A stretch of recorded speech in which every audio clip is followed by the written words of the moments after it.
Salut les amis de la data. Aujourd'hui, nous allons parler de l'IA générative par la pratique.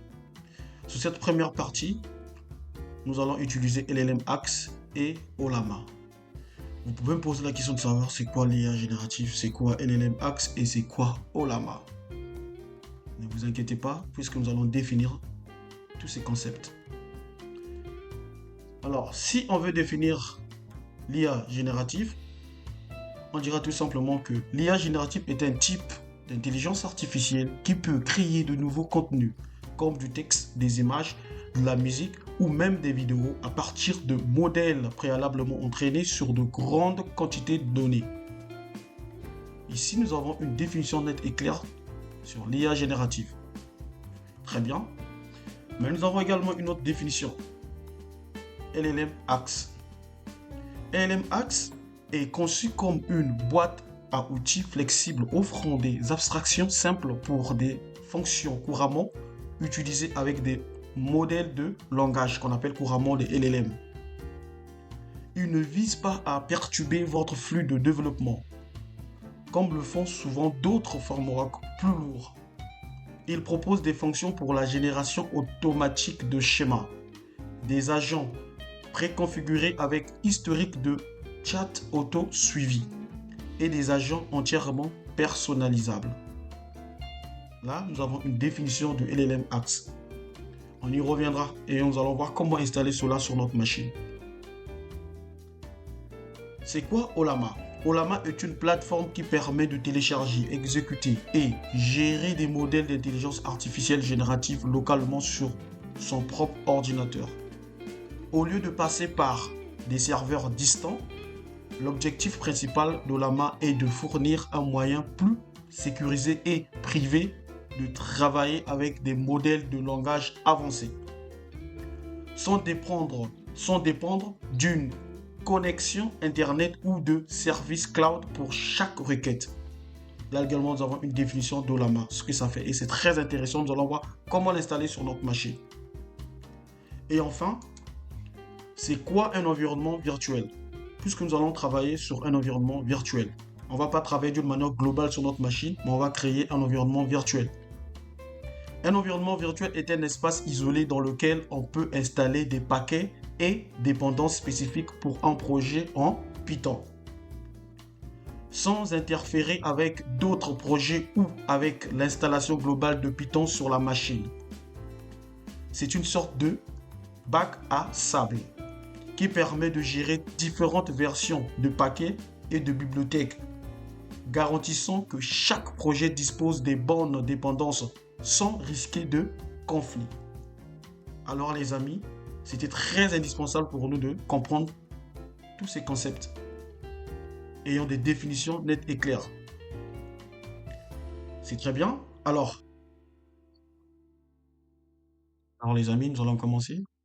On va installer notre environnement virtuel. On a dit qu'on ne va pas travailler d'une manière virtuelle, mais plutôt créer un environnement virtuel pour installer ces différents packages. LLM Axe et Olama. Alors, ce que nous allons faire ici, c'est quoi? C'est très simple. Vous pouvez utiliser Python directement pour créer un environnement virtuel ou encore vous pouvez passer par Conda et bien d'autres. Mais moi, je vais utiliser Conda. Donc, ce que je vais faire, c'est quoi? Je vais lancer le prompt de mon navigateur, comme vous pouvez le voir justement là. Ce que nous allons faire, c'est quoi? Vous devez premièrement vous rassurer que vous avez Python installé sur votre machine, c'est très important. Et également Anaconda installé sur votre machine, puisque moi je vais créer mon environnement virtuel en utilisant Conda.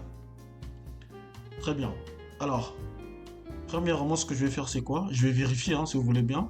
Je vais vérifier la version de Python installée sur ma machine. Donc, vous tapez la commande Python-version. Comme vous pouvez le constater, j'utilise la version 3.11.7. C'est bien. Alors, je vais fermer ce terminal. Cette fois-ci, je vais lancer le prompt Anaconda. Donc, je vais taper prompt comme ceci, Anaconda prompt. Je vais lancer le prompt d'Anaconda. Je vais taper la commande suivante pour créer un environnement virtuel. Donc, Conda create comme ceci. Je dis à Conda de créer -n, donc pour dire new. conda create new, et puis suivi du nom de votre environnement virtuel. Je vais l'appeler ça IA, par exemple, génératif comme ceci. Donc, AI Genv, comme vous pouvez le voir, Genv. Très bien. Puisque je veux utiliser Python comme langage de programmation pour mon environnement virtuel, je dois spécifier quelle est la version. C'est très important de spécifier la version. Donc je vais taper comme ceci, Python égale. Tout à l'heure, on a vérifié la version de Python installée sur ma machine. Je vais utiliser 3.11.3. On peut vérifier cela. Donc je reviens là, je tape invite, on peut le voir. Je vais taper Python version. Voilà, c'est la version 3.11.7, donc c'est 7, ce n'est plus 3. Ok, mais on peut laisser 3, même la version 36 c'est bon. Mais restons avec la version par exemple 7, comme ceci. Voilà. Donc pour créer un environnement virtuel en Python en passant par Anaconda, vous utilisez la commande conda create-n pour dire new, voilà, comme ceci, suivi tout simplement suivi du nom de votre environnement virtuel et la version du langage de programmation que vous voulez utiliser pour votre environnement virtuel, puisque on va coder en Python, travailler en Python. Donc j'utilise Python en spécifiant une version. Voilà. Et je valide par la touche entrée. Comme ceci. Voilà. Et là, Conda est en train de créer cet environnement virtuel. Voilà. Et ici, j'accepte par yes, Y pour dire yes pour installer toutes ces dépendances-là. Voilà.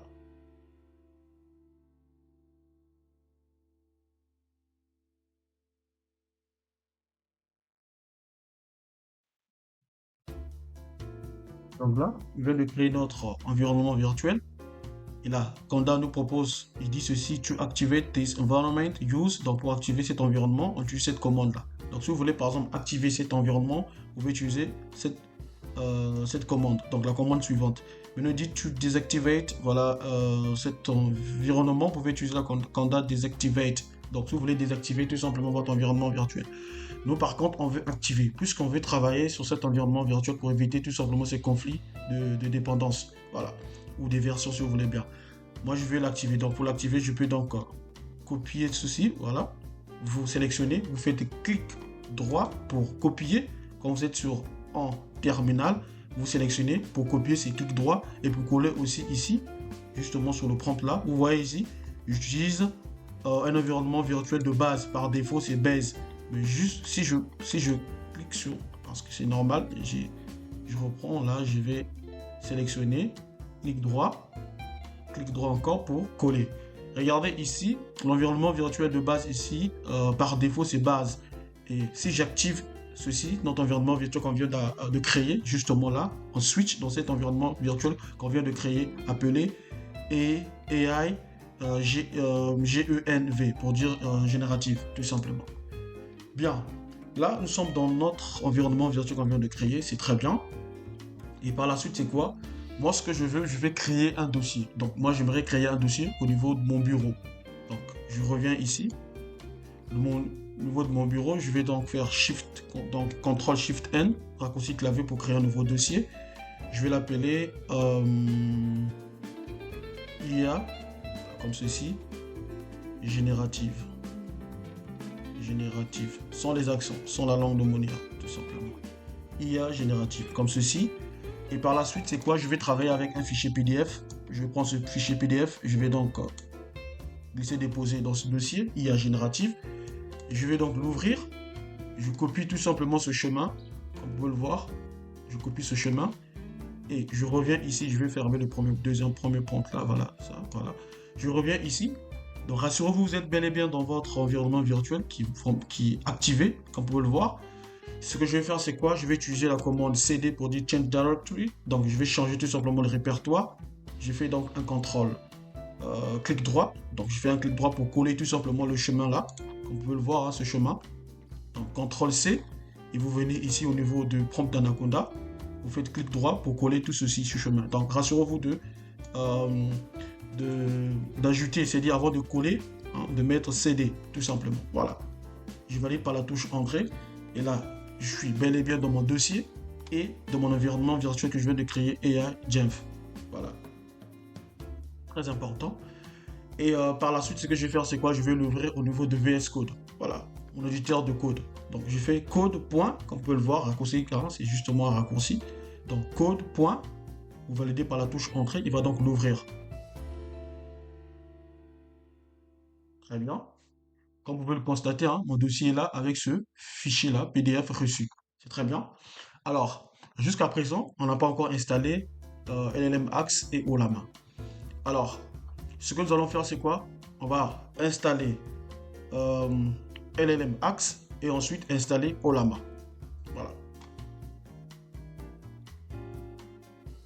Très bien. On va donc installer LLM Axe.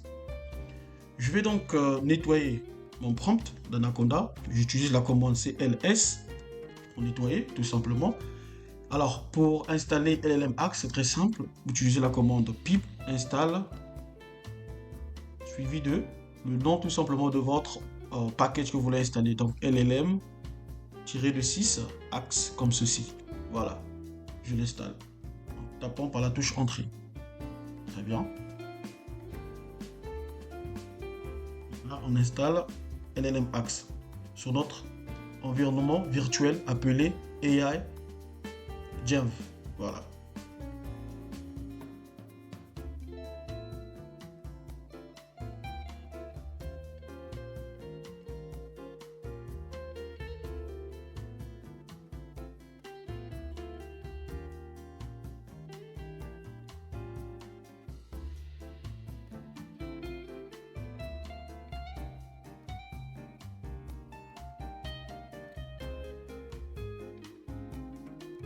Donc là, on vient d'installer effectivement notre bibliothèque, hein, si vous voulez bien, LLM Axe.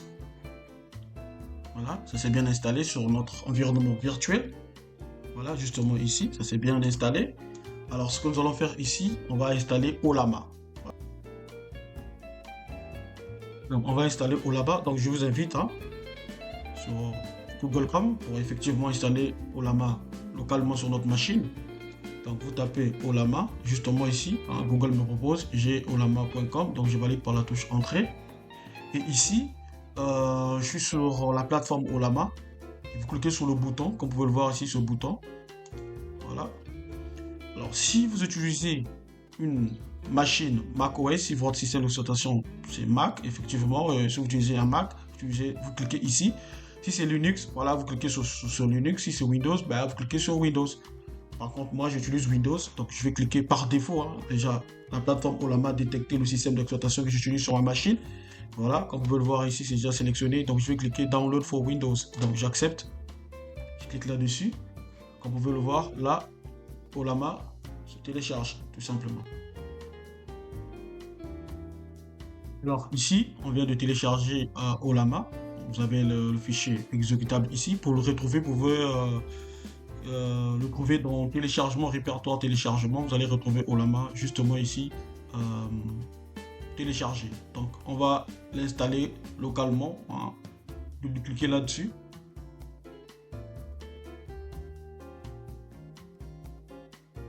Voilà. Donc, on va faire oui, installer.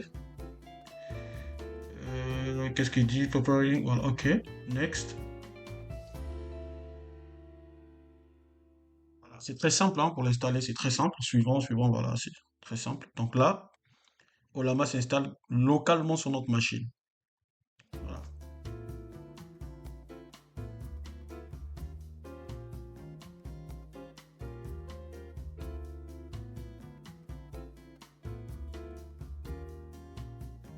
On vient d'installer donc Olama localement sur notre machine. Pour vérifier si Olama s'est installé correctement sur notre machine, hein, vous pouvez venir ici au niveau de votre Anaconda Prompt. Donc je vais nettoyer tout ceci avec la commande CLS.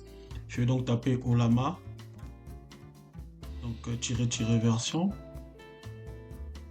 Voilà. Comme vous pouvez le constater, la version d'Olama c'est la version 0.4.1. Très bien, ça s'est bien installé sur notre machine.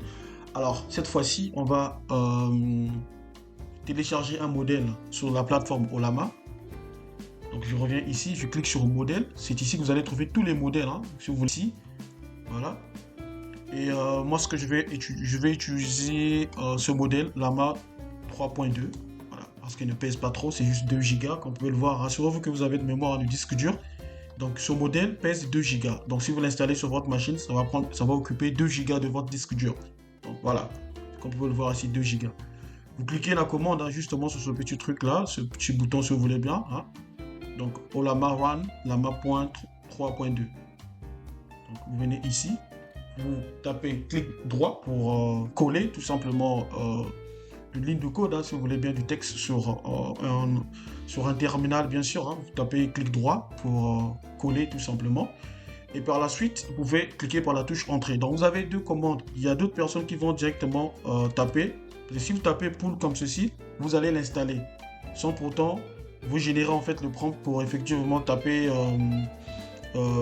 poser des questions tout simplement à votre modèle. Maintenant, si vous laissez directement run comme ceci, Olama va l'installer et du coup va vous donner la possibilité de poser vos questions en langage naturel. Voilà. Maintenant, par contre, je reviens, si vous tapez tout simplement pull, Olama va l'installer sans pourtant vous en fait donner la possibilité de poser la question en langage naturel. Donc, on ne va pas vous donner le prompt tout simplement pour poser des questions en langage naturel. Donc, moi, ce que je vais faire pour un premier temps, je vais laisser par défaut Olama Run Lama 3.2. Je valide par la touche entrée. Donc là, nous sommes en train d'installer ce modèle, hein, Lama 3.2 qui appartient tout simplement à Meta, hein, comme vous pouvez le voir ici, hein. Donc ce modèle, cette intelligence artificielle, a été développé par Meta, hein. Vous avez une description ici, vous pouvez lire, hein. Si vous avez des problèmes avec l'anglais, c'est très simple. Vous copiez ce texte, vous faites CTRL-C, vous venez ici, vous tapez Google Traduction, hein. Si vous avez des problèmes avec l'anglais, vous n'êtes pas à l'aise avec l'anglais, vous collez et là vous aurez une interprétation nette et claire tout simplement sur cette description. Comme vous pouvez le voir ici, la collection Meta Lama 3.2 de grands modèles de langage LLM est une collection de modèles génératifs, voilà, pré-entraînés et voilà, tout ceci vous laisse le soin de lire et de comprendre cela. Voilà. Donc moi je vais revenir ici justement pour vous dire tout simplement que ce modèle a été développé par Meta. Voilà. Son ancien nom c'est Facebook si vous voulez bien. Mais le nouveau nom, c'est Meta. Voilà, qui regroupe maintenant Facebook, Instagram et autres. Voilà, l'ensemble de ce produit, si vous voulez bien, c'est Meta. Voilà, très bien. Donc, je vais revenir ici, voilà, sur Anaconda Prompt. Comme vous pouvez le constater, le modèle s'installe sur notre machine, hein, tout simplement dans notre environnement virtuel. Voilà. Mais en gros, ça s'installe aussi d'une manière globale. Voilà, puisque Olama, on l'a installé d'une manière globale sur notre machine, parce qu'on a utilisé un fichier exécutable, comme vous pouvez le voir ici, hein. Donc, du coup, quand vous l'installez, par exemple, ce modèle, le modèle s'installe bien sûr sur votre environnement virtuel et également d'une manière globale. Voilà. Vous pouvez le constater, la taille tout simplement de ce modèle, c'est 2 Go. Ici, je reviens par exemple justement là. Vous avez des caractéristiques, hein, des informations sur ce modèle, hein. Là, vous avez le nom du modèle, les paramètres, le template, la licence et autres. Voilà. Très bien. Alors, ici, ce modèle comprend 96 milliards de paramètres, hein. Voilà, 96 milliards de paramètres. Voilà pourquoi c'est légèrement pas trop lourd, hein, comme vous pouvez le constater, 2 Go. Mais par contre, si vous revenez ici, hein, là, si vous utilisez cette nouvelle version, Lama 3.2 Vision, ça c'est la version Vision. Hein, si vous voulez par exemple travailler par tout ce qui est image, voilà, donc vision par ordinateur, vous avez aussi une nouvelle version de Lama, c'est tout ce qui est image, hein, tout ce qui est vision par ordinateur. Cette fois-ci, vous constatez ici, ça pèse 6 Go. Vous voyez, 6 Go. C'est énorme, avec 32 milliards de paramètres. C'est énorme. Voilà pourquoi ici, ça pèse 6 Go. Moi, j'ai pris Olama, tout simple. Voilà, pas besoin de la vision par ordinateur, j'en ai pas besoin pour l'instant. Donc on va se concentrer tout simplement pour l'IA générative du texte et autres. Voilà, ici ce modèle effectivement pèse 2 Go avec 96 milliards de paramètres. Voilà.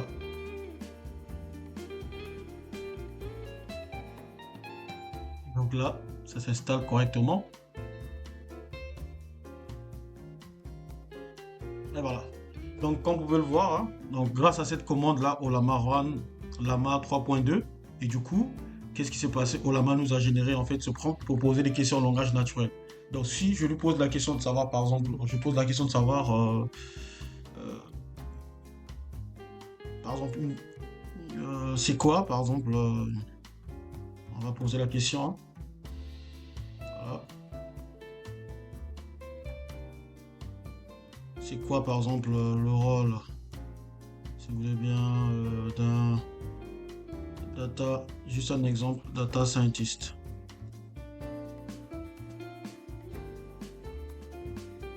Quel est le rôle, si vous voulez bien? On va dire quel est le rôle. Quel est le rôle d'un data scientist? Je valide par la touche entrée. Et là, il me répond, regardez, incroyable. Et vous n'avez pas besoin de la connexion Internet, hein. Donc, on vient d'installer Olama et le modèle Lama 3.2 sur notre machine, globalement sur notre machine et sur notre environnement virtuel ici. Et je lui pose la question et là, il me répond tranquillement. Je n'ai pas besoin de la connexion Internet pour avoir ces réponses-là. C'est très important. Regardez ce qui se passe. Voilà. Donc, cette intelligence artificielle ou encore ce LLM Lama 3.2 me répond tranquillement à ma question. Vous voyez, donc il m'a ramené 6 points par rapport à cette question, hein. Vous voyez, c'est très très intéressant. On peut encore lui poser une autre question. Regardez, il continue de répondre. Donc on va continuer. Là, voilà. Voilà la réponse à ma question que je viens de poser à Lama 3.2. C'est très intéressant. Et nous allons utiliser ce modèle-là pour effectivement interroger nos propres données. Est-ce que vous voyez? On va interroger nos propres données, tout simplement. Voilà. Parfait. Donc, je vais réduire la fenêtre tout simplement de mon terminal. Et je vais venir ici dans VS Code. Bien sûr, ici, je vais visualiser ce PDF, hein. Alors, qu'est-ce que nous avons ici? Sur ce PDF, nous avons cette information. Voilà. Donc, ici, c'est une facture, sûrement. C'est une facture de gaz, hein. Voilà. Voilà, en France, bien sûr. La date de la transaction. Nous avons le numéro de la carte. C'est quand même chiffré ici. Nous avons la référence de la transaction, nous avons l'identifiant de la commande, ceci, identifiant du commerçant, cas de paiement, montant de la transaction, numéro d'autorisation, et voilà. Nous avons toutes ces informations-là. Justement, ici, nous avons la date. Alors, ce que nous allons faire, c'est quoi? On va interroger tout simplement ce LLM, Lama 3.2, pour nous extraire tout simplement ces informations-là, sur ce PDF-là. C'est ce que nous allons faire. Donc, avec nos propres données, nous allons effectivement demander à ce LLM, à cette intelligence artificielle, de nous ramener ces informations-là qui se trouvent sur cette facture. Voilà, c'est ce que nous allons faire tout à l'heure. Très bien.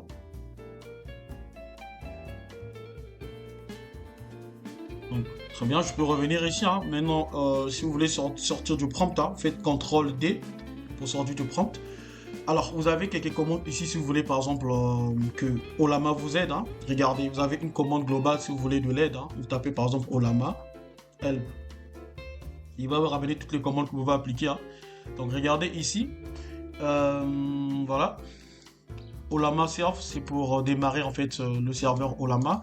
Olama Create, pour créer en fait un modèle, hein, venant tout simplement d'un fichier model file qui est installé par défaut, hein. Quand vous installez Olama, automatiquement vous avez ce fichier model file.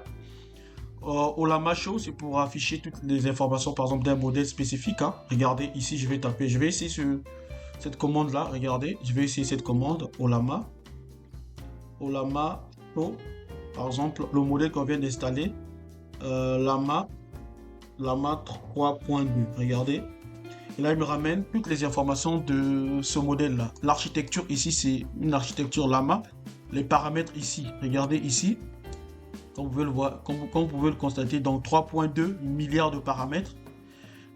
Context length, donc la taille tout simplement du contexte. Regardez, vous avez le nombre ici, c'est énorme. Vous avez aussi l'embedding length, donc la taille tout simplement des embedding ici. Et les détails tout simplement de ce modèle-là, comme vous pouvez le constater. Et la date tout simplement de sortie de ce modèle, vous avez ici, c'est sorti le 25 septembre 2024. Donc vous avez toutes les informations ici de ce modèle Lama 3.2. Voilà, c'est très intéressant. Maintenant, si vous voulez par exemple afficher tous les modèles installés sur votre machine, hein, voilà, vous pouvez taper la commande Olama list. Voilà, il va vous lister tout simplement les modèles que vous avez installés Si vous validez par la touche Entrée, regardez ici. J'ai installé c'est-à-dire ce modèle Lama 3.2 Last. Regardez les informations qui pèsent 2 Go. Il y a 6 minutes, hein, comme vous pouvez le constater, il y a 6 minutes que je viens d'installer et c'est vrai. Et les autres ici, je les ai installés un peu longtemps, hein. Donc ici, ça fait 11 jours. Ici, 5 semaines. Et là, nous avons 4 mois. Voilà. Très intéressant. Alors, vous pouvez utiliser d'autres commandes, hein. Regardez commande, par exemple, si vous voulez arrêter le serveur de Lama, vous pouvez taper Olama stop. Regardez ici. Ou, comme je le disais, hein, c'est pour, comment dirais-je, charger tout simplement un modèle qui se trouve sur la plateforme Olama. On peut le voir, hein, sur cette plateforme-là. Vous voulez l'enregistrer tout simplement sur votre machine. Vous pouvez utiliser directement, hein, d'une manière globale, si vous voulez bien. Vous pouvez utiliser la commande pull. Voilà, comme vous pouvez le voir, une petite description. Push, c'est pour effectivement, par exemple, mettre en ligne, si vous voulez bien, sur cette plateforme Olama. Voilà. Vous avez aussi la commande list, c'est pour lister les modèles, hein. Voilà, vous avez PS, hein, list running model. CP, hein, c'est pour copier un modèle. RM, c'est pour supprimer un modèle que vous avez installé. Si vous voulez plus, par exemple, de ce modèle, vous pouvez le supprimer en tapant la commande, par exemple, Olama RM, et puis suivi du nom du modèle. Par exemple, ce modèle, si vous ne voulez plus, regardez, je vais la commande, voilà, tapez Lama 3.2 comme ceci. Si vous validez par la touche Entrée, ce modèle sera tout simplement supprimé. Voilà. Mais moi, je ne vais pas le supprimer parce que j'en ai besoin. Alors, vous avez aussi la commande Help. Comme vous pouvez le voir, hein, c'est pour avoir de l'aide de toutes les commandes que vous pouvez utiliser avec Olama. Voilà, c'est très intéressant.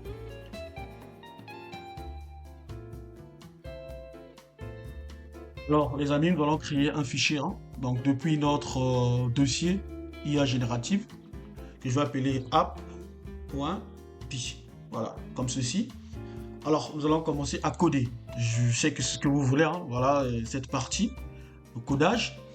Alors, ce que nous allons faire, c'est quoi? Puisqu'on a installé Olama, on a installé LLM Axe.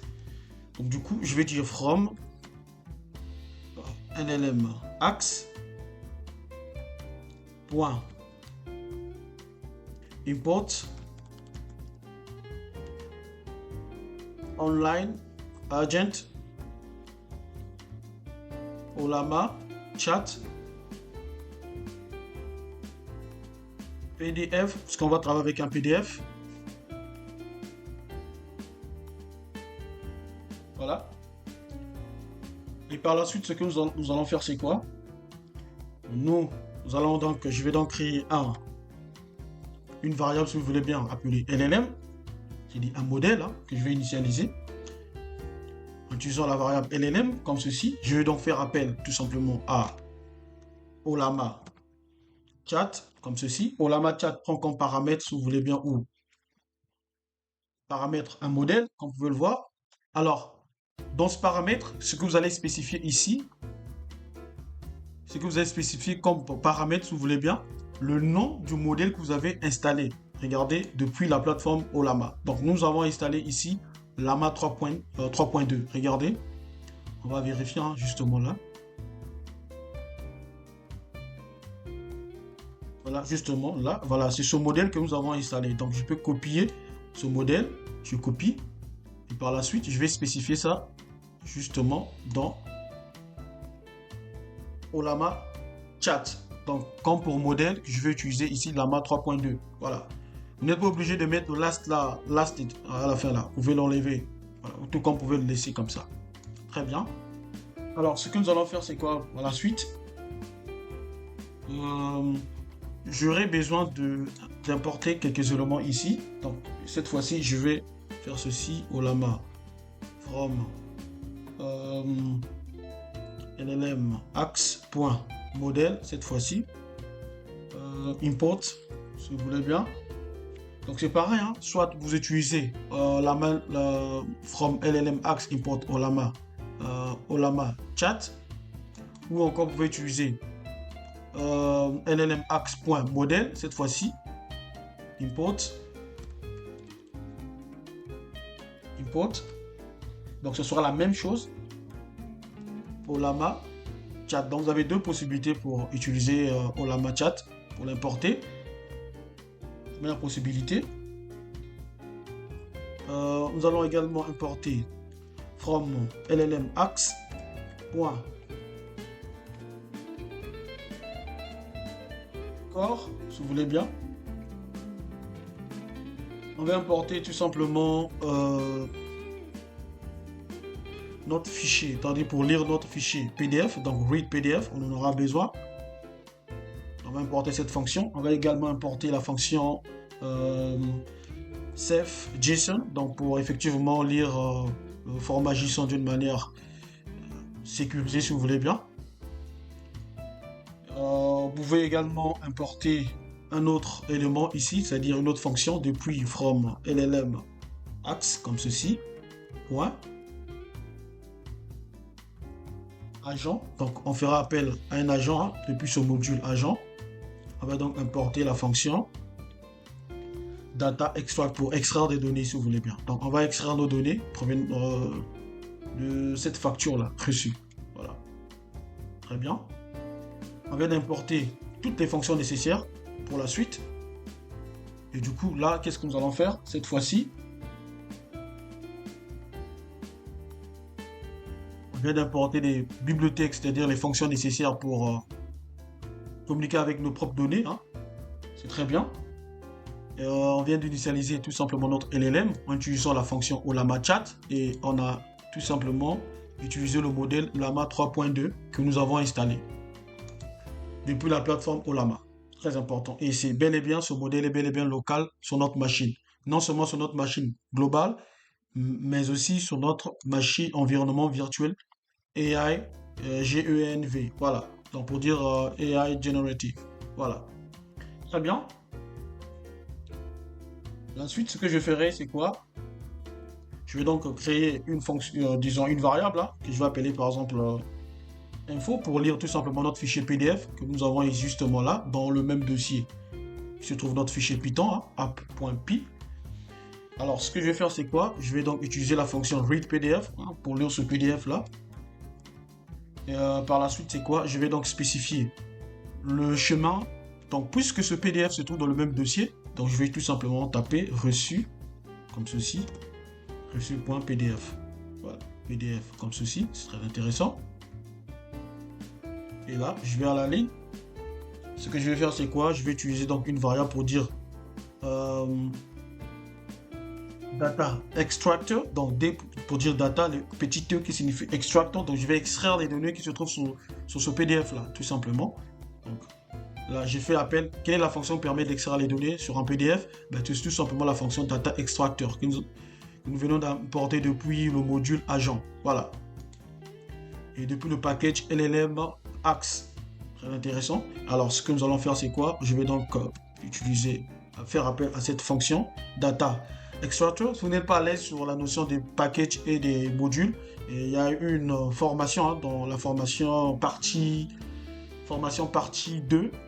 Voilà, vous allez retrouver tout simplement les explications plus larges sur la notion des modules et des packages. Allez-y, consultez cette formation, ça pourrait effectivement vous aider pour mieux comprendre la suite de ce que nous faisons. Voilà. Alors ici, je viens de faire appel à cette fonction data extractor pour extraire nos données, voilà, provenant de PDF, hein, sur des PDF. Alors cette fonction prend comme, si vous voulez bien, argument, hein, si vous voulez bien, donc le LLM donc, que nous avons initialisé ici. Voilà, donc on va prendre le LLM, qui est notre modèle, qui est Llama 3.2. Et ensuite, on va lui dire qu'il doit reprendre d'une manière en utilisant en fait le format JSON. Donc il va donc envoyer les informations en format JSON. Donc il dit reply as et JSON. Donc tu me réponds en tant que format JSON.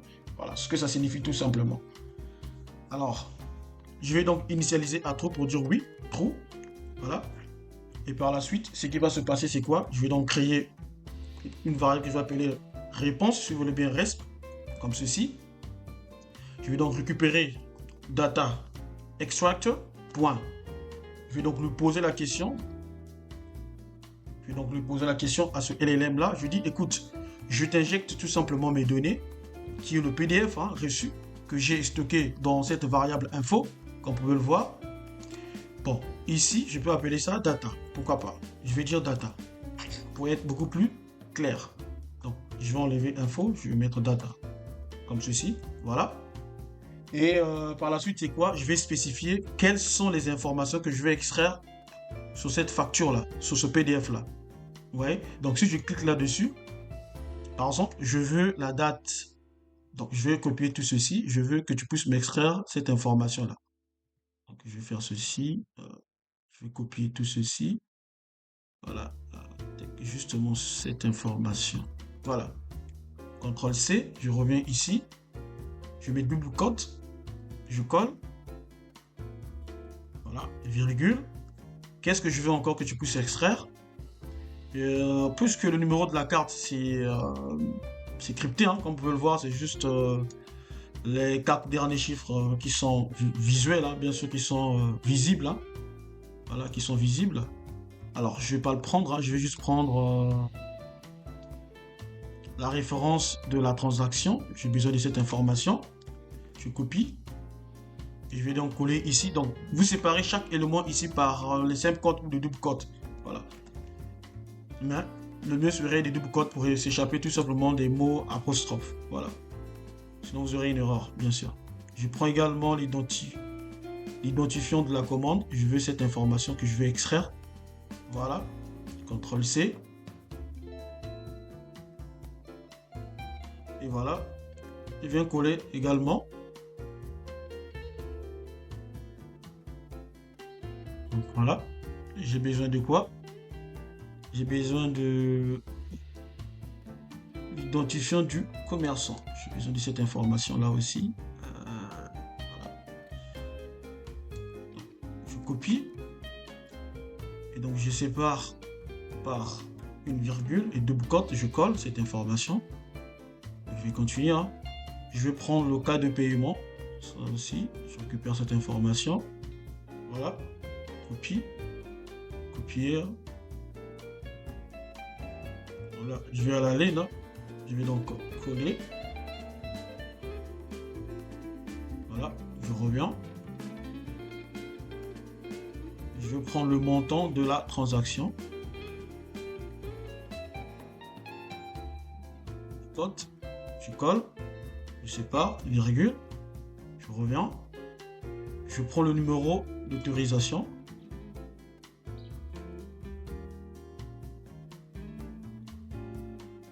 Et là, double cote, je colle.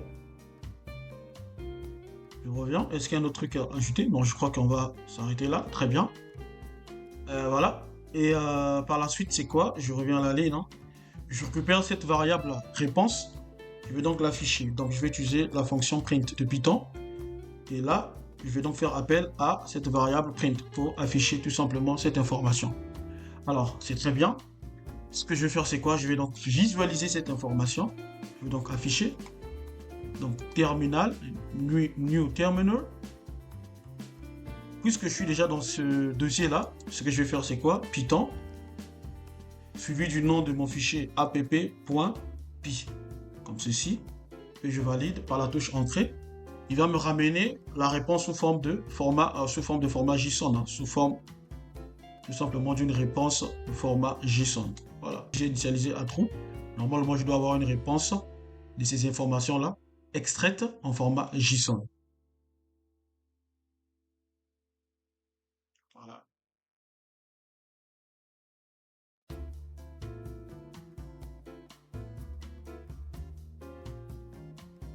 Comme vous pouvez le voir, la réponse, elle est bel et bien là. Date de la transaction. Regardez ici, si on compare, c'est quoi? Voilà. Vous voyez la beauté tout simplement. Date de la transaction, c'est le 13 septembre 2024, justement ici. Voilà. Et le numéro de la carte, non, ça c'est quoi? Référence de la transaction, parce qu'on n'a pas pris le numéro de la carte. Et vous voyez, le numéro est là. L'identifiant de la commande, regardez ici, l'identifiant de la commande, justement là, la même information. Donc ici, on utilise nos propres données. Hein. Identifiant du commerçant, regardez ici, le numéro est là. Justement ça. Cas de paiement, regardez le cas de paiement ici, paiement unique. Donc l'ID, paiement unique, c'est bien et bien ça. Montant de la transaction, c'est 50,84, voilà, comme vous voyez ici, en euros. Et là, numéro d'autorisation, justement là. Et voilà. Donc c'est très intéressant, comme vous pouvez le voir, ce que Llama LLM Axe, effectivement, nous renvoie comme information. Donc on vient d'extraire nos données en utilisant un PDF, hein, nos propres données, pour extraire des informations et nous renvoyer ces informations en format JSON. Et ceci peut être très intéressant. Hein, ceci peut être très intéressant pour la pré-saisie, par exemple, des formulaires et bien d'autres, comme vous pouvez le constater ici. Voilà. Ça, c'est le premier cas. Donc, je vais mettre un commentaire ici, premier cas. Donc, je vais mettre un commentaire, je vais dire premier cas, comme ceci. Voilà, ça c'est un premier cas qu'on vient de voir ensemble, hein, avec vous, pour extraire des données provenant par exemple des factures, hein, de fichiers PDF. Vous pouvez extraire des informations en format JSON en utilisant tout simplement cette fonction Data Extractor provenant tout simplement de LLM Axe. C'est très intéressant. Voilà. Alors là, on va utiliser un deuxième cas. Je vais commenter tout ceci, hein, donc je vais laisser le modèle. Je commente tout ceci. Voilà. Je passe au deuxième cas. Qu'est-ce qu'on peut faire avec LLM Axe comme deuxième cas? Regardez, donc je vais mettre ici, deuxième cas. Deuxième cas. Alors, le deuxième cas, nous avons le modèle initialisé ici, c'est très bien. La suite, c'est quoi? Je vais donc utiliser PDF. Je vais donc créer une variable PDF Reader, comme vous pouvez le voir. Hein. Donc, pour lire mon fichier PDF, hein, Reader, que je vais faire appel tout simplement à la fonction PDF Reader, justement là. PDF fait appel à PDF Reader, que nous avons importé provenant tout simplement de LLM Axe. Hein. Nous avons ici PDF Reader pour lire tout simplement un fichier PDF. Ce que nous allons faire ici, c'est quoi? Nous allons donc injecter dans PDF Reader notre modèle LLM, comme ceci, que nous avons initialisé ici, justement là. Et ce que nous allons faire, c'est quoi? On va donc créer comme une réponse. Hein. On va donc dire PDF, on va récupérer cette variable que nous avons initialisée pour lire notre PDF. Donc PDF Reader, comme vous pouvez le voir, cette fois-ci en minuscule, hein, donc c'est différent. Par contre, le PDF ici, c'est une fonction que nous avons importée provenant tout simplement de LLM Axe. Donc c'est deux choses différentes. Faites très attention, mais ici avec le petit d. Voilà, c'est très important. Et par la suite, bon, si vous ne voulez pas vous embrouiller, hein, parce que j'ai bien peur, hein, je vais mettre ici PDF, hein, comme ceci, PDF Data. Donc je vais mettre PDF pour dire PDF Data. Voilà, c'est mieux. Voilà, c'est mieux comme ça. PDF Data, comme ceci. Voilà. Qui va donc prendre quoi? Je vais donc faire appel à la méthode Axe pour poser la question tout simplement à notre PDF en langage naturel, hein, comme vous pouvez le voir. Hein. Ici, Axe prend deux arguments, comme vous pouvez le voir. Le premier argument ici, c'est le prompt. Hein, vous pouvez poser la question en langage naturel. Et ici, le deuxième argument, c'est tout simplement préciser la source, tout simplement de la source de données. Voilà. Par contre, ici, je vais mettre, voilà. Regardez ici, parce que là, si je laisse ceci, au lieu de mettre Reader, on va dire PDF, pourquoi pas Reader comme ceci. Voilà. Je vais faire ceci, read. Je vais appeler ça read PDF. Read PDF. Voilà. C'est mieux comme ça. Read PDF. C'est beaucoup plus compréhensible. Très bien. Donc le deuxième argument ici, c'est la source de données, notre base de connaissances. Donc la base de connaissances ici, ce que je vais spécifier, ben, c'est bel et bien ce fichier-là, reçu.pdf. Donc je vais mettre reçu comme ceci. Hein. Je vais respecter. Hein. PDF comme ceci, voilà. Et là, je vais lui poser la question. Je vais lui poser la question en langage naturel. Donne-moi. Je vais dire donne-moi la date. Donne-moi la date. Donne-moi la date de. Donne-moi la date de la transaction. De la transaction. Comme vous pouvez le voir ici en langage naturel. Voilà. Donne-moi la date de la transaction et du coup je récupère tout simplement la variable resp que la réponse que l'IA ou encore le modèle va effectivement renvoyer. Je vais donc utiliser la fonction print pour effectivement afficher la réponse. Hein. Donc, je vais mettre ici, reste comme ceci, voilà. Très bien. Je vais nettoyer tout simplement mon terminal et du coup, je vais retaper la commande Python, Python app.py. Voilà. Normalement, il doit me donner la réponse en langage naturel. Et voilà. Donc, l'IA vient de me répondre. Il dit la date de la transaction est le 13 septembre 2024. Et là, il donne la base, la source, hein, reçu.pdf, page de confirmation. Voilà. Comme vous pouvez le voir. Donc, il donne la source et le nom tout simplement de cette, comment dirais-je, de cette page-là. Comme vous pouvez le voir, hein, regardez ici. Page de confirmation, c'est tout simplement ce que vous voyez ici, là. Ce nom-là. Voilà. Donc, c'est l'entête tout simplement de cette page. Donc, là, il m'a répondu. Je lui ai posé la question de savoir, donne-moi la date de la transaction. Et là, le modèle me répond, l'IA me répond tout simplement. Il dit la date de la transaction est le 13 septembre 2024. Et là, il donne tout simplement la source et le nom tout simplement de cette page. Et là, on va vérifier le 13 septembre. Voilà, la date de la transaction ici, 13 septembre 2024. Comme vous pouvez le voir, c'est très intéressant. Vous voyez? Et il ramène aussi la source. Où est-ce que l'IA a trouvé cette information? Mais il dit que non, moi j'ai trouvé cette information sur ce fichier-là, reçu.pdf, sur la page nommée page de confirmation. Donc justement ici, comme vous pouvez le voir, l'entête tout simplement de cette page-là. Voilà. Très précis. C'est super.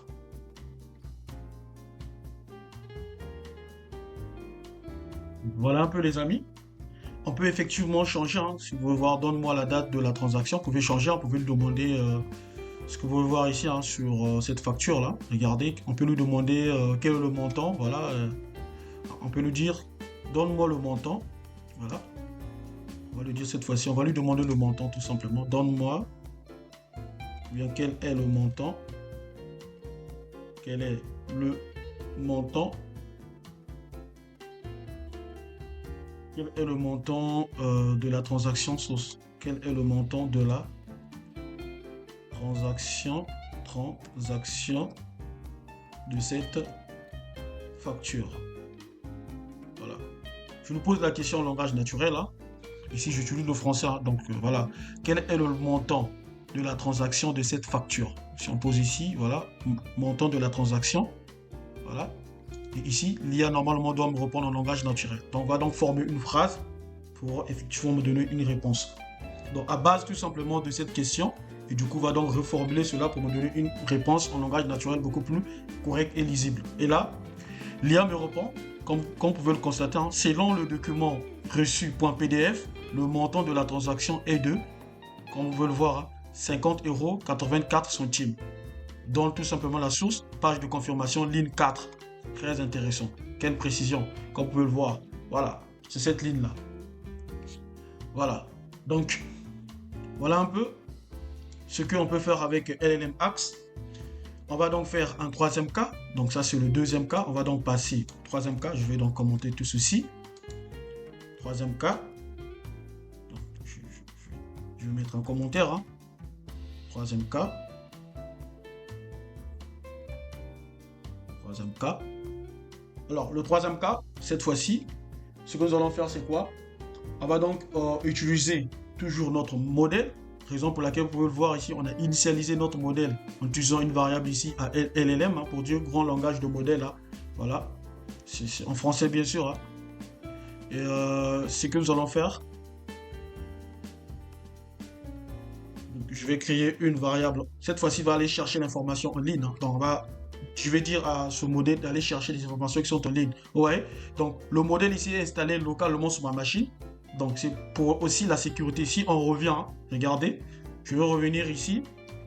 Regardez ce que Ollama fait. Je vais revenir tout simplement lire cette définition. Comme vous pouvez le constater, Ollama est une plateforme qui permet de télécharger, exécuter et gérer des modèles d'intelligence artificielle générative localement sur son propre ordinateur.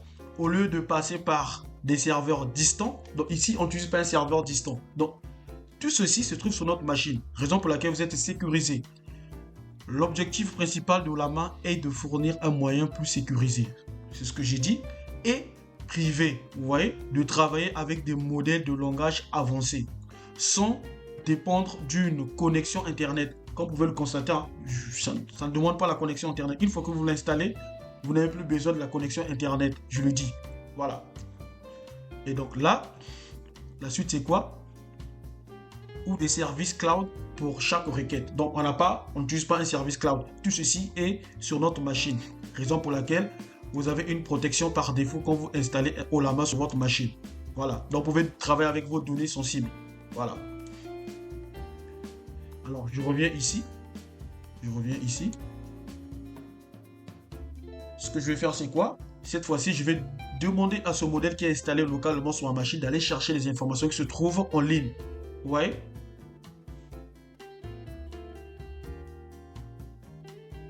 Je vais initialiser le modèle. Hein. Donc, je vais dire online. Donc, je vais créer un agent qui va aller chercher des informations en ligne. Hein. Online agent. Donc, cette fois-ci, je vais faire appel à la fonction. À cette fonction-là, online agent. Donc, cette fonction permet tout simplement d'aller chercher des informations en ligne. Donc, c'est un agent provenant tout simplement de LLM Axe pour aller chercher des informations en ligne. Vous voyez? Et ce que je vais faire ici, je fais appel à cette fonction online agent. Alors, qu'est-ce qui se passe? Cette fonction attend tout simplement comme argument le LLM, c'est-à-dire le modèle que nous avons effectivement initialisé ici. Voilà, donc, comme vous le constatez, hein, que nous avons initialisé. Nous lui donnons le nom de LLM. Voilà. Je vais mettre LLM comme ceci. À la ligne, ce que je vais faire, c'est quoi? Je vais donc créer un prompt. Donc, je vais créer mon prompt. Donc, il y a un prompt. Alors, ce prompt, je vais lui dire, parle-moi. Je vais lui demander, hein, d'aller chercher mes informations en ligne. Comme vous pouvez le voir, un modèle qui est en local, ben, je lui demande tout simplement d'aller chercher des informations qui sont effectivement en ligne. Voilà. Alors, je lui dis, parle-moi un peu. Voilà, si vous voulez bien. Ou bien, parle-moi un peu. Ou bien, si vous voulez bien, parle-moi de Rosteng, si vous voulez bien. Rosteng AI. Rosteng AI. Voilà. Et si vous voulez bien, vous pouvez spécifier par exemple si vous voulez bien un lien. Comme ça, il va aller directement trouver l'information qui se trouve sur ce lien-là, bien sûr. Hein. Voilà. Si c'est un lien, une page web, vous pouvez ajouter pour que l'IA puisse rapidement aller chercher l'information. Voilà. Au lieu de poser une question un peu globale, ça va prendre un peu de temps pour aller trouver l'information. Voilà. Et donc, du coup, ici, je vais lui dire, parle-moi un peu de Rosteng AI. Voilà, juste un exemple. Voilà. Et par la suite, ce que je vais faire, c'est quoi? Je vais donc créer une variable, c'est-à-dire la réponse. Hein. Donc, je vais récupérer la réponse que l'IA va retourner. Donc, pour le faire, c'est très simple. Je fais appel à cette variable online agent. Point quoi? Point la fonction. Je fais appel à la fonction search pour aller chercher l'information. Donc, faire une recherche. Puisque ici, j'ai créé un prompt. Donc, search ici va prendre comme argument le prompt. Donc, je vais dire prompt, tout simplement. Voilà. Donc, ici, le site va prendre comme argument le prompt, tout simplement. Et à la ligne, je vais donc tout simplement utiliser la fonction print pour afficher la réponse trouvée par l'IA en ligne. Voilà. Qui est tout simplement le reste pour dire réponse, si vous voulez bien. Voilà. Et on va voir ce qui va se passer. Mais bien sûr, ça va prendre un peu du temps parce que, vous le constatez, hein, Internet, il y a beaucoup d'informations. Il y a beaucoup d'informations sur le web. Donc, du coup, l'IA doit aller chercher, vraiment, il doit aller chercher des informations. Et du coup, ça va prendre du temps. Et ça ne sera pas aussitôt. Voilà. Alors, ce que je vais faire, c'est quoi? Je vais nettoyer mon terminal et je vais exécuter tout simplement cette commande. Alors, ici, ce qu'on va faire, les amis, on va faire très simple, hein, au lieu que ça puisse prendre du temps. On va lui dire, donne-moi, on va dire, je vais lui demander, par exemple, donne-moi les dernières nouvelles. Donne-moi les dernières, regardez, dernières nouvelles sur la data science. Sur la data science. Data science. Juste un exemple là. Voilà. Donne-moi les dernières nouvelles sur la data science. Donc voilà. Qu'est-ce qui va se passer? Puisqu'on utilise une fonction online agent, ça veut dire cette information sera générée par l'IA. L'IA va aller chercher cette information-là en ligne, hein, va aller trouver des sites web, hein, voilà, là où se trouvent des informations. Donc, ça sera des informations fraîches. Et qu'est-ce qui va se passer? L'IA donc va renvoyer cette information-là fraîche qu'elle a trouvée justement sur le web et avec une source, bien sûr, hein, là où elle a trouvé l'information. Donc, pour ce fait, ce qu'on va faire, c'est quoi? On va tester. On va tester. Donc, ça sera une information fraîche.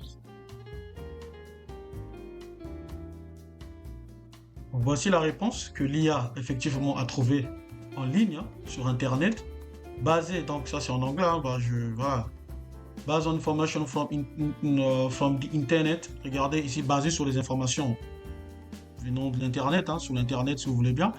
Il semble que la data science continue de progresser et de s'appliquer dans divers domaines, comme vous pouvez le voir, hein. Donc je laisse tout le soin de lire jusqu'à la fin.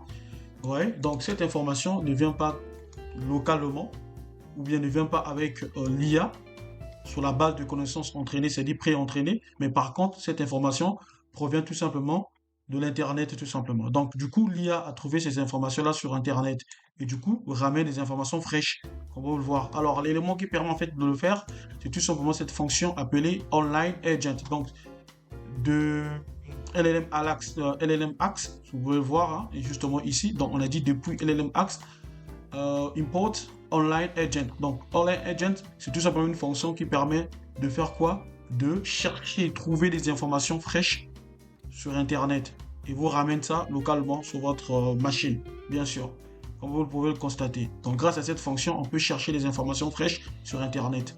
Voilà. Alors nous allons terminer avec le quatrième cas.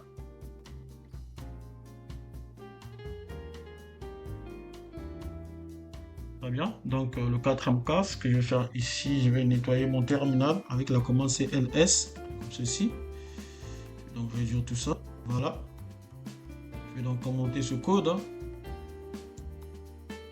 Alors, tout ceci, vous allez retrouver ça sur mon compte GitHub, hein, dans la description de cette vidéo. Et vous aurez la possibilité d'aller télécharger ça depuis mon profil GitHub. Voilà. Donc, vous serez redirigé sur mon profil GitHub pour télécharger tout ce code source où vous avez besoin de ça. Voilà. Alors, le quatrième cas, ce sera quoi? Je vais mettre 4. Quatrième cas. Voilà. Alors, ce que je vais faire ici, je vais importer d'autres éléments. Donc, je vais importer d'autres éléments juste après ici. From LLM Axe. Toujours .core. J'aurai besoin d'importer agent type. Agent type. Dans LLM Axe ici, je vais importer un agent. Voilà. Je vais importer l'agent. Et du coup, qu'est-ce qui va se passer là? Dans le quatrième cas, le modèle est déjà initialisé ici. LLM, c'est très bien. La suite, c'est quoi? Je vais donc créer un prompt. Par exemple, je vais créer un prompt. Alors ici, je vais demander à l'IA de résoudre en fait un algorithme. Je vais dire calcul, par exemple. Calcul et imprime l'âge. Je lui dis ça, l'âge du père et l'âge du père et l'âge de son fils, sachant que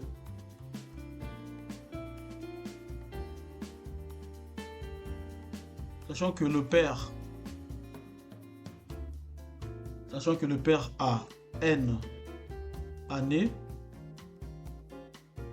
de plus que son fils. Et son fils, et que dans M année,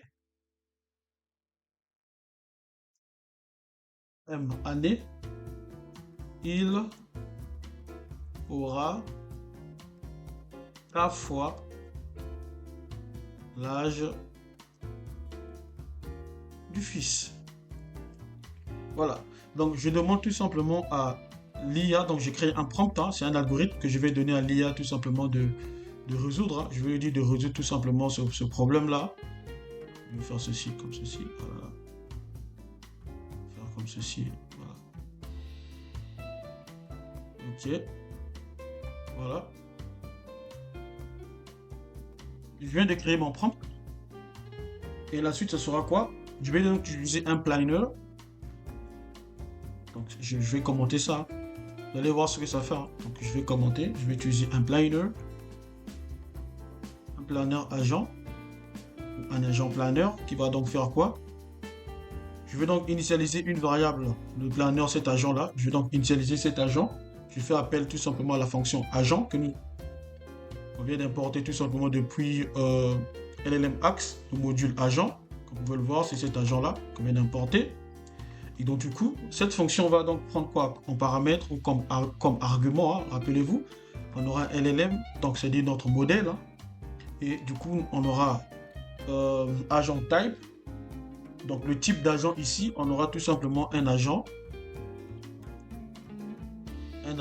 de type planner. Vous allez comprendre c'est quoi planner, ce que ça fait.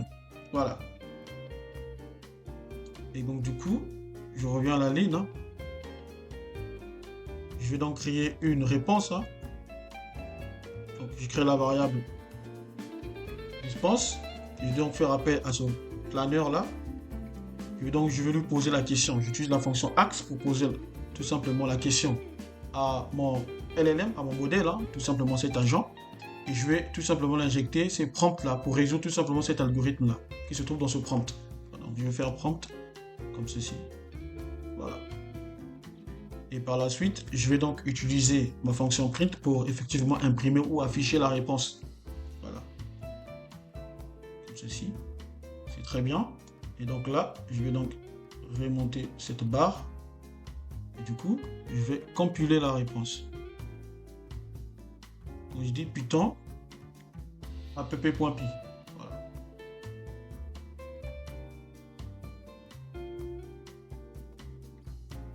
Dans la réponse. Qu'est-ce que je lui dis de résoudre ce problème? C'est un algorithme. Donc j'ai utilisé un agent planner pour répondre tout simplement à cet algorithme, à ce prompt-là.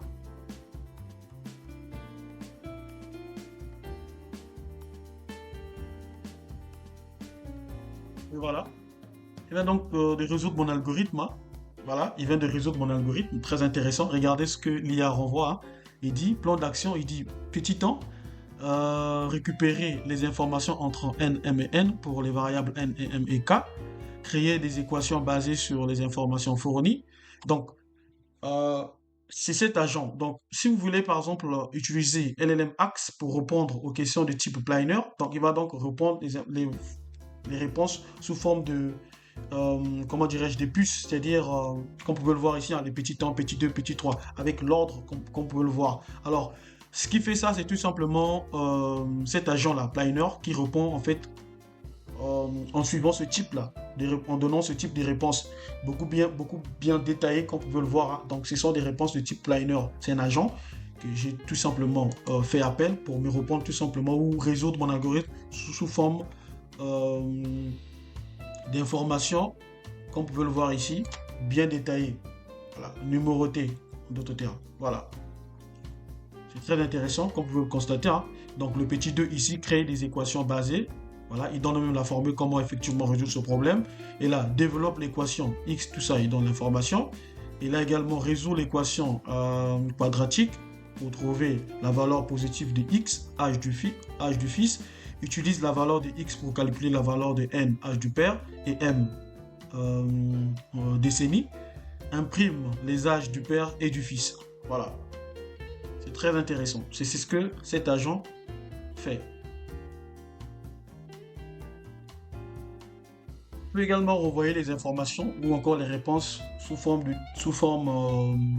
des réponses génériques. Donc, on va utiliser un type ici, générique response, si vous voulez bien. Donc, on va ici, on peut tester, hein, on peut tester. Donc, cette fois-ci, je vais commenter tout ceci. Voilà. Ce que je vais faire ici, je vais donc créer un cinquième cas pour renvoyer les informations génériques, hein, les réponses génériques, si vous voulez bien. Donc, cinquième cas. Alors, ce que je vais faire, c'est quoi? Je vais faire juste du copier-coller. Hein. Je copie et je colle. Justement là. Alors, ce qui va changer, c'est quoi? Je vais décommenter ces 3 lignes de code. Hein. Ce qui va changer, c'est tout simplement le nom de l'agent. Au lieu que ce soit Planner, alors ça sera de type Generic Responder, comme vous pouvez le voir ici. Voilà. C'est tout. Mais que ça. Bon, là, je vais changer le nom de mon agent. Ce n'est plus Planner. Ce sera tout simplement générique. Bien sûr, en minuscule. Générique. Underscore. Responder. Responder. Vous pouvez le voir. Voilà. Et donc là, je copie, je colle. Je remplace Planner par Generic Spider. Comme ceci. Voilà, vous allez voir la différence. Donc, je garde la réponse de Planner. J'exécute mon programme. Vous allez voir comment est-ce que cet agent de type Generic Responder va donc répondre par rapport à ce problème-là, à ce prompt-là que vous voyez, cet algorithme-là. Du coup, on fera la comparaison entre Planner et Generic Responder. Quel est l'agent qui répond beaucoup plus clair et voilà, d'une manière un peu génial si vous voulez bien. Et voilà. Voilà les amis. La différence entre Planner et générique. Regardez comment est-ce que l'agent générique répond. Donc, a résolu cet algorithme-là. Donc, justement là, nous avons la réponse de l'agent Planner. Et en bas, nous avons la réponse tout simplement de notre agent générique. Alors, générique dit, pour résoudre ce problème, nous allons utiliser les informations fournies pour établir des équations. Soit x l'âge actuel du fils, alors le père a x plus n ans. C'est beaucoup plus détaillé hein, par rapport à Planner. On sait que dans m années, le père aura k fois l'âge du fils. Cela signifie 2 points. X plus n plus dans les parenthèses, un facteur hein, plus m égale kx. Et là, à la suite, c'est quoi? Nous pouvons maintenant simplifier cette équation. Donc, on aura x plus n plus m égale kx. En réorganisant les termes, on obtient 1 moins k. Donc, facteur de 1 moins k, x égale moins facteur de n plus m. Il dit ceci, si n et m sont des nombres entiers positifs que nous connaissons pas précisément, alors il est difficile de trouver une solution exacte. Cependant, si nous pouvons trouver la valeur de x en se posant certaines conditions, nous pourrons calculer l'âge du père et de son fils. Supposons que m égale n plus 1, c'est-à-dire que le père aura k fois l'âge du fils après un an supplémentaire. Ensuite, la première équation devient x plus n plus 1 égale kx. En simplifiant, on obtient x, donc facteur de 1 moins k, x égale un facteur de, donc c'est-à-dire moins facteur de n plus 1. En résolvant x, nous obtenons, regardez ici, x égale, comme vous pouvez le voir ici, un facteur donc de n plus 1 divisé par 1 moins k. Or, puisque l'âge ne peut pas être négatif, waouh, c'est magnifique. Cela signifie que 1 moins k supérieur à 0, k inférieur à 0. On suppose que k inférieur à 0, la valeur de x est x égale dans facteur, c'est-à-dire moins facteur de n plus 1 sur 1 moins k. Maintenant, nous pouvons calculer l'âge du père et du fils. Âge du père, 2.x égale x égale, donc moins facteur de n plus 1 sur 1 moins k.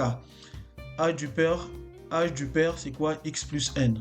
Si vous fournissez des valeurs spécifiques pour que k, n et m, je pourrais vous aider à trouver les âges exacts du père et du fils. Voilà, c'est parce que ici on n'a pas donné la valeur de, c'est ce qu'il a dit, hein, k, n et m. Voilà, si on donnait des valeurs, Il aurait dû renvoyer les valeurs, en fait, la valeur exacte. Mais ici, l'algorithme est vraiment bien détaillé.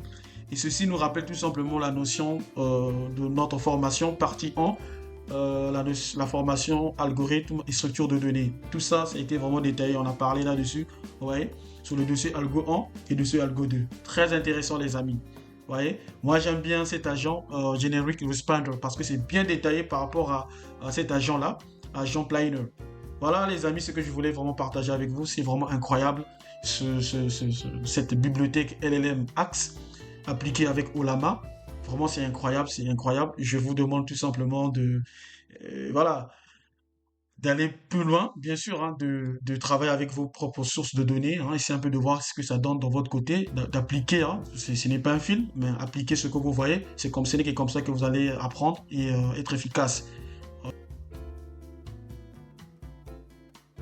Alors, pour terminer, pour vous aider, hein, pour que vous puissiez avoir la possibilité d'utiliser les mêmes dépendances, hein, les mêmes packages, hein, les mêmes versions de, euh, de LLM Axe et Olama, hein, ce que j'utilise sur VS Code ici, hein, si vous voulez par exemple l'utiliser sans pourtant faire quoi que ce soit. Alors c'est très simple, hein. Vous allez installer une bibliothèque Python, donc je vais nettoyer tout ceci. Pip, tapez tout simplement install, pip install, pip, donc pip rec comme ceci. Donc vous allez créer un fichier requirements.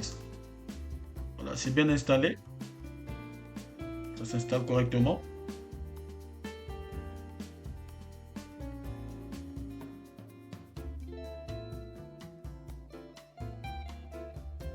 Ok.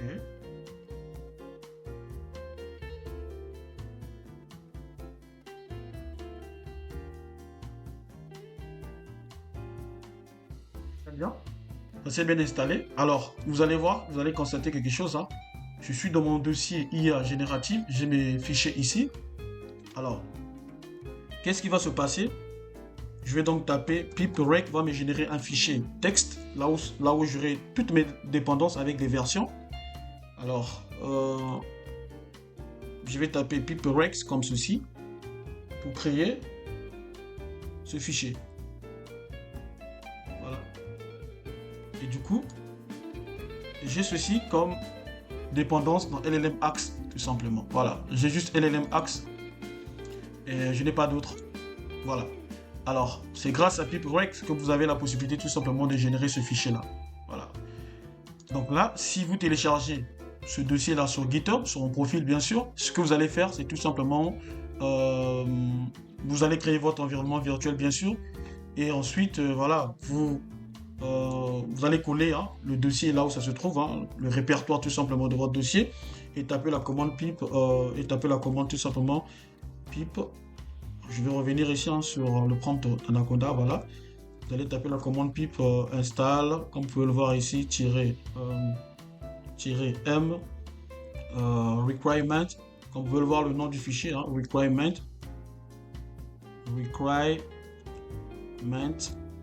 voilà, .txt, voilà, pip install-r requirements.txt. C'est tout ce que vous allez faire pour que vous puissiez utiliser les mêmes dépendances que moi ici, les mêmes versions de ce que je suis en train d'utiliser de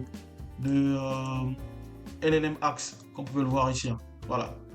Alors tout ceci, vous allez retrouver ça sur mon compte GitHub, bien sûr. Alors les amis, c'est ce que je voulais partager avec vous. N'oubliez pas de vous abonner, d'activer la cloche de notification. Et partager cette vidéo. Ça sera vraiment un grand plaisir. Sur ce, au revoir.